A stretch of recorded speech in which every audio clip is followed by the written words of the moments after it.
ఏమంటుంది? సంతృప్తి పొందుదుము రమ్ము అంటున్నాం. పరస్పర మోహం చేత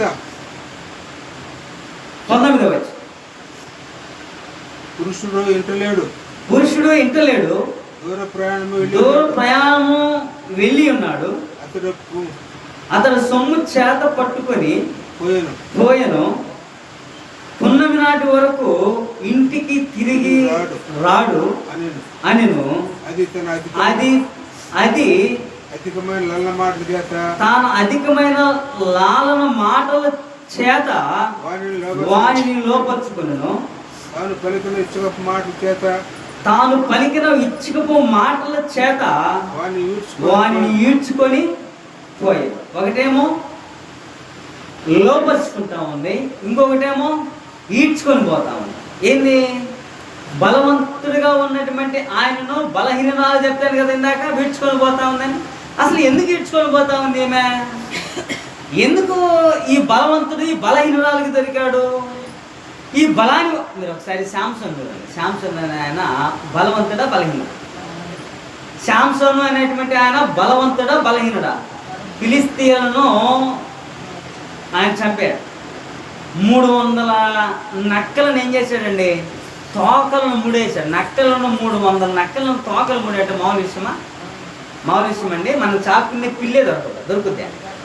చాకుని పిల్లే దొరకదు. కానీ 300 నక్కలకు ముడులు వేసి వాటికి నిప్పంటించి ఫిలిస్తీయుల యొక్క పంటనంతా ఏం చేశాడండి? నాశనం చేశాడు. ఇంత బలవంతుడు మరి అంత బలహీనుడు ఎలా అయ్యాడు చెప్పండి? ఇంత బలవంతుడు అంత బలహీనుడు ఎలా అయిపోయాడు?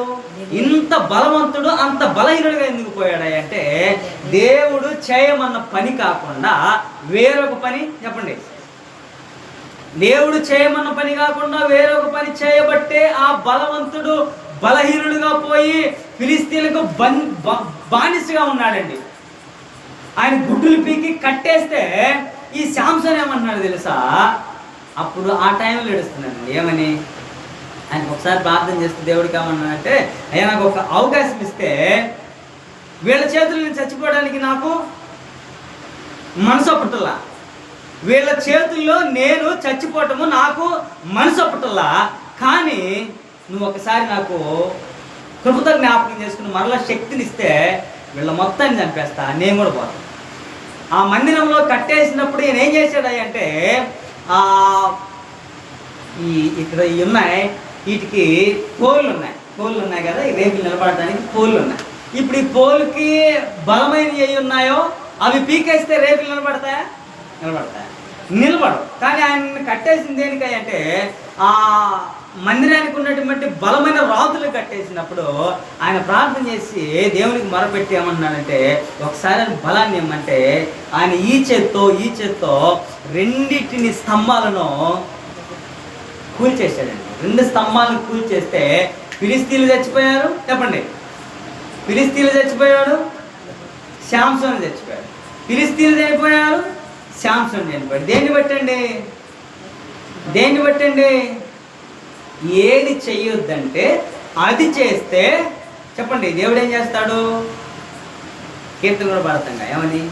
జీవించుచున్నానన్న పేరు ఉన్నది కానీ నీవు మృతుడివే, నువ్వు బ్రతికి ఉన్నావు అంతే, దేవుని దృష్టిలో నువ్వు చచ్చిన వాడివి, చచ్చిన ఆమెవు అని చెప్తుంది బైబిల్. అంటే ఇప్పుడు ఈ సొలొమోను యొక్క జీవితం అంతా కూడా ఇంకేం పని లేదా వెనక్కి?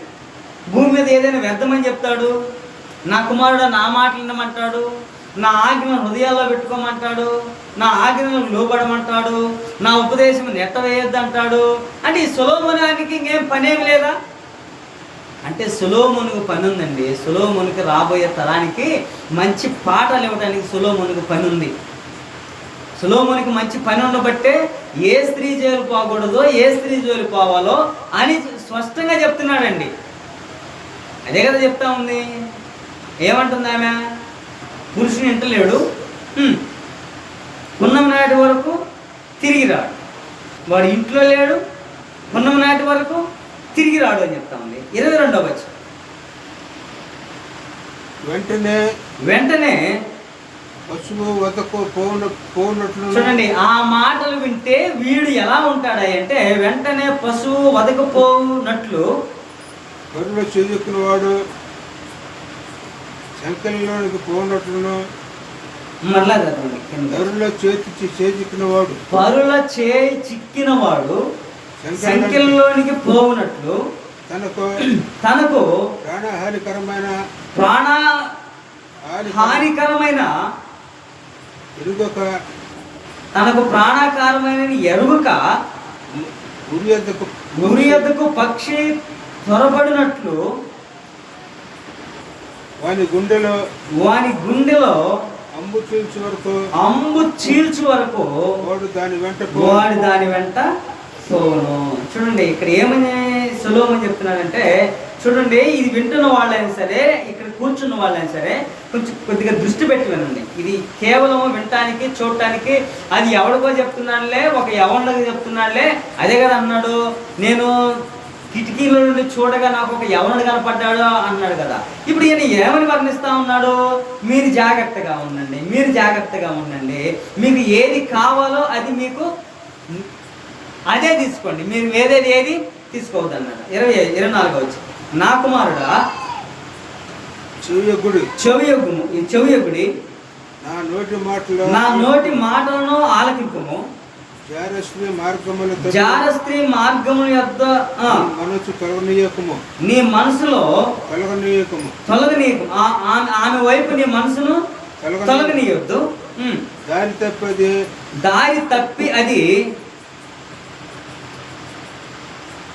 నడుచు త్రోవలను పోవు, అది గాయపరిచి పడదోచిన వారు అనేకులు, అది చంపిన వారు లెక్కలేనంత మంది. పడవేసిన వాళ్ళేమో అనేకులు, అది చంపిన వాళ్ళు చెప్పండి, అది చంపిన వాళ్ళు ఎంతమంది అంట? లెక్కుందా? లెక్కలేదని చెప్తా ఉన్నాడు, లెక్కలేదు అని చెప్తా ఉన్నాడు. 26 వచ్చి, దాని ఇల్లు పాతాళమునకు పో మార్గము ఏంటిదంట? 26 వచ్చి, అది గాయపరిచి పడదోచిన వారు అనేకులు, అది చంపిన వారు లెక్కలేనంత మంది. దాని ఇల్లు పాతాళమునకు పోవు మార్గము, ఆ మార్గము మరణ ఛాయలకు దిగిపోను. ఇప్పుడు సొలొమోను రాసిన 2 అధ్యాయాలు చదివాం. 5వ అధ్యాయం చదివాం, 7వ అధ్యాయం చదివాం. ఇప్పుడు 5వ అధ్యాయము 7వ అధ్యాయము ఎవరి గురించి రాయబడుతుంది? 5వ అధ్యాయము 7వ అధ్యాయము ఎవరి గురించి పట్లేరుగా సొలొమోను చెప్తున్నాడు? ఎవరి గురించి అంటే జార స్త్రీ జోలికి పోవద్దు. ఆ జార స్త్రీ జోలికి పోయినప్పుడు నువ్వు ఎలా ఉన్నా అంటే నన్ను చూడండి అన్నాడు సొలొమోను ఏమన్నాడు? నన్ను చూడండి. నేను మీకు స్పష్టంగా ఎందుకు రాస్తున్నానంటే నా సంఖ్య 1000 మందితో నేను ఎలా అగసాట్లు పడ్డానో మీకు అర్థమవుతానికి నేను మీకు స్పష్టంగా చెప్తా ఉన్నా అని చెప్తున్నాడు. ఇది ఎవరు చెప్తున్నాడండి? లోకంలో తిరిగే వాళ్ళకి కాదు ఇది చెప్తుంది, లోకంలో యవనులుగా ఉన్న వాళ్ళకి కాదు ఇది చెప్తుంది. మరి ఎవరికి సొలొమోను చెప్తున్నాడంటే ఈ పరిశుద్ధ గ్రంథము ఎవరికి రాయబడ్డదండి? ఎవరికి రాయబడ్డదండి?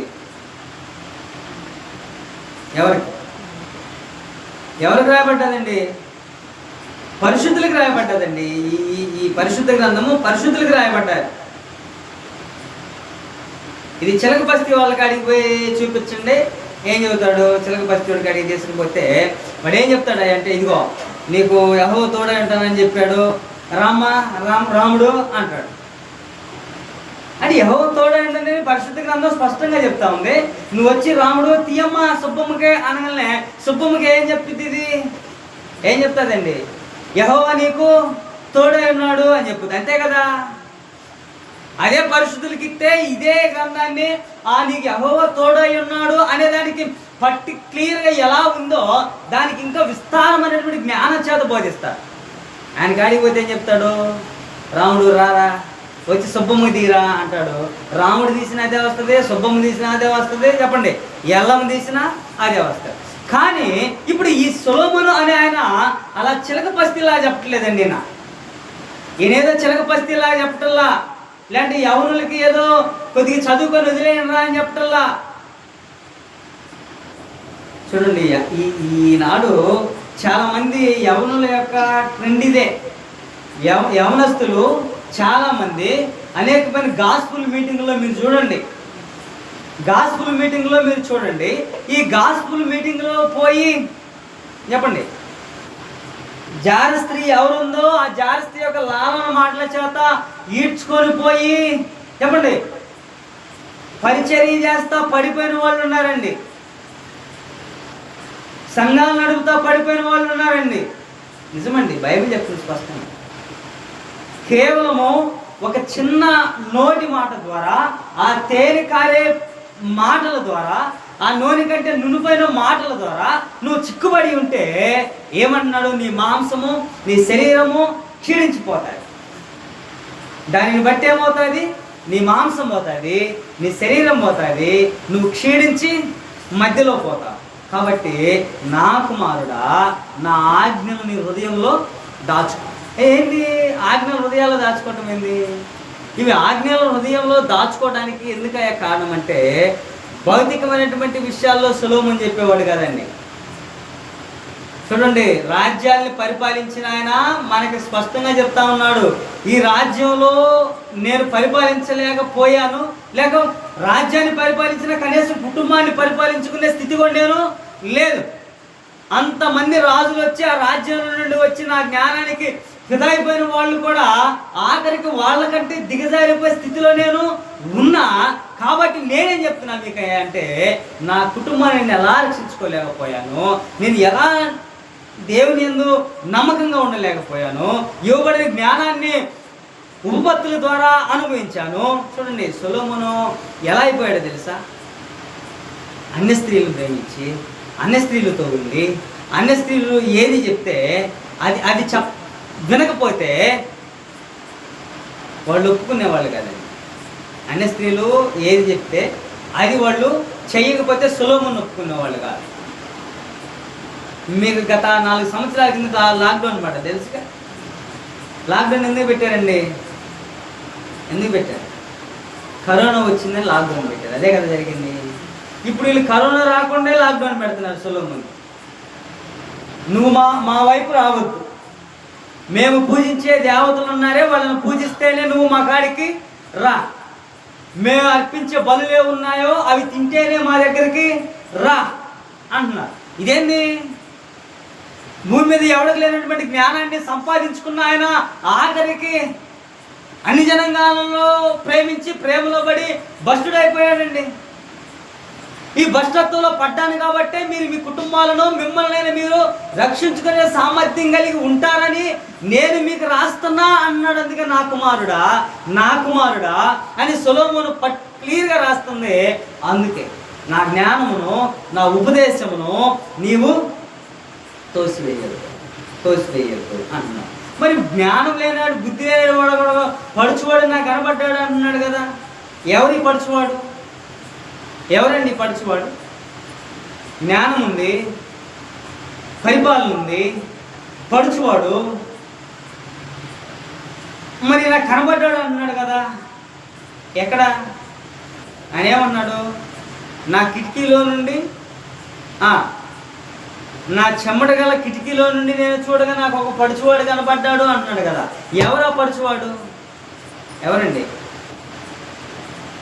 నేను నా కళ్ళతో చూడగా నన్ను నేనే చూచుకున్నా, నేను మంచి యవనుడిగా ఉన్నా, నేను ఆ టైంలో కన్ను మిను, మన వాళ్ళు అంటారు కదా, మనం అనుకుంటాం కదా కన్ను మిను కనపడక నేను అప్పుడు చేశా అంటారు కదా చాలామంది. సొలొమోను చెప్తుంది కూడా అదే. నాకు ఒళ్ళు కళ్ళు ఏమి అర్థం అవ్వక నేను చేశా, కాబట్టి వాటి ఛాయలో మీరు పోవద్దు. వాడి జోలి పోతే మీరు నాశనం అయిపోతారు. వాడి జోలి పోతే అవి నిన్ను లాలన మాటల చేత వీడ్చుకొని పోతాయి. కానీ నువ్వేం చేయాలి అంటే, నువ్వు వాడి ఛాయలో పోవద్దు, దాని గుమ్మమ్మ వైపు తిరగొద్దు. చెప్పండి, వీళ్ళు ఏమేం చేస్తారంట? ఏం చేస్తుందంటే ఏమో సందుల్లో పొంచి ఉంటుంది. మరలా ఏమంటుంది ఆమె, అబద్ధం చెప్తుంది దానికి. ఏమని, నేనే నిన్ను కలుసుకోవాలని వచ్చా, నువ్వే వచ్చావు అంటుంది. నిజమా? ఇది నిజమండి. ఇప్పుడు ఆ మాటకి ఏమైపోతాడేనా? ఏమైపోతాడండి ఆ మాటకి? పడిపోతాడు కదా. అదే కదా నూనె కంటే నునిపోయినవి అంటున్నాడు. నూనె కంటే నునిపోయినవి అంటే పడదొస్తాయి.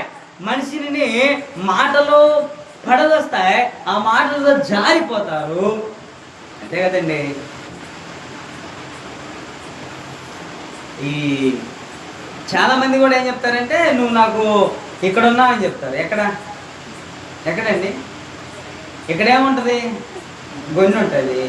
అది ఆగిపోతే ఎక్కడ ఉంటాడండి? అంతే కదా. చాలామంది ఏమంటారంటే, నువ్వు తప్ప నాకు ఇంకెవరు ఉండరండి, నువ్వు ఉంటే చాలు నాకు, నీకోసమే నేను ఉండేది, అవన్నీ చెప్తానంట. ఏమి కూడా అదే చెప్తా ఉంది. ఏం చెప్తా ఉంది? ఏమి కూడా అలాగే చెప్తా ఉంది. కాబట్టి ఏమి చెప్పే మాటలు నువ్వు నమ్మొద్దురా అబ్బాయి అని చెప్తున్నాడు సొలొమోను. సొలొమోను ఏమైనా తిక్కలోడండి? ఏమండి, సొలొమోను తిక్కలోడేం కాదండి. సొలొమోను పరిపాలనలో యుద్ధాలు లేవు. ఎందుకు సొలొమోను పరిపాలనలో యుద్ధాలు లేవు? ఎందుకు సొలొమోను పరిపాలనలో యుద్ధాలు లేవంటే, సొలొమోను జ్ఞానాన్ని కోరుకున్నాడు, యుద్ధాలు అడగల. కానీ ఈయనేమైపోయాడంటే లాస్ట్కు భ్రష్టత్వంలో పడిపోయాడండి.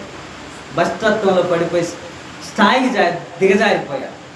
ఒక స్టార్గా ఉన్న ఆయన, ఒక విలువైన ఆయన ఆఖరికి దిగజారిపోయి వాళ్ళు పెట్టే ఆహారం ఏదుందో అది తినడానికి పూనుకుంటున్నాడు. వాళ్ళు వేసే దూపం ఏదుందో దానికి మొక్కటానికి పోతున్నాడు. ఎందుకండి అవి తినకపోతే పోతాడా? అవి మొక్కకపోతే పోతాడా? ఎంతమంది భార్యలు ఉన్నారండి చెప్పండి? ఎంతమంది? 300 మంది భార్యలు ఉన్నారు కదండి. 700 మంది ఉపపత్తులు ఉన్నారు కదండి. 700 మందిని విడిచిపెట్టి ఇంకెంతమంది ఉంటారండి? 700 మందిని విడిచిపెట్టి ఇంకెంతమంది ఉంటారండి? 300 మంది ఉంటారు. అవి తినకపోతే ఏమవుతుంది? వాటిని సేవించకపోతే ఏమవుతుంది? అదే కదా ఆయన అంటుంది, నాకు బుర్ర తిరిగిందిరా నాయన, దేవుడిచ్చిన జ్ఞానాన్ని విడిచిపెట్టి అన్ని జనంగా ఉన్నటువంటి వేష యొక్క ఆలోచనలాగా నేను వేషధారణకు మళ్ళీ ఆ వేషధారణలు నేను పడి చచ్చే స్థితికి జారిపోయా. నేను ఇలాంటి టైంలో మీకు రాస్తున్నా అంటున్నాడు. ఎలాంటి టైంలో రాస్తున్నాడేనా? అంతా అయిపోయిన టైంలో రాస్తున్నాడు ఈ సొలొమోను. అంతా అయిపోయిన టైం అంటే అంతా అయిపోయిన టైంలో రాస్తున్నాడు. మీరు ప్రసంగి అందిస్తే అక్కడ చెప్తాడు ఆయన, వ్యర్థము సమస్తము వ్యర్థము, సూర్యుని కింద నలులు పడుచున్న పాటు అంతటి వలన వారికి కలుగుచున్న లాభమేమీ లేదు. సూర్యుడు ఉదయిస్తున్నాడు, సూర్యుడు అస్తమిస్తున్నాడు, సూర్యుడు గాలి దక్షిణము పోయి ఉత్తరము తిరుగును, మరలా సంచరిస్తూ ఎలాగైతే తన మార్గమునకు పోగును అలా మనుషుని యొక్క మార్గము కూడా తరము వెంబడి తరము గతించిపోతా ఉంది. ఈ తరము వెంబడి తరము గతించిపోయే టైంలో నేను మీకు ఒక స్టేట్మెంట్ ఇస్తున్నా, దీని యందు మాత్రం మీరు జాగ్రత్తగా ఉండండి. దీని యందు మీరు జాగ్రత్తగా ఉండకపోతే ఏమవుతారంట? ఏం చెప్తున్నాడు ఆయన? దీని యందు మీరు జాగ్రత్తగా ఉండకపోతే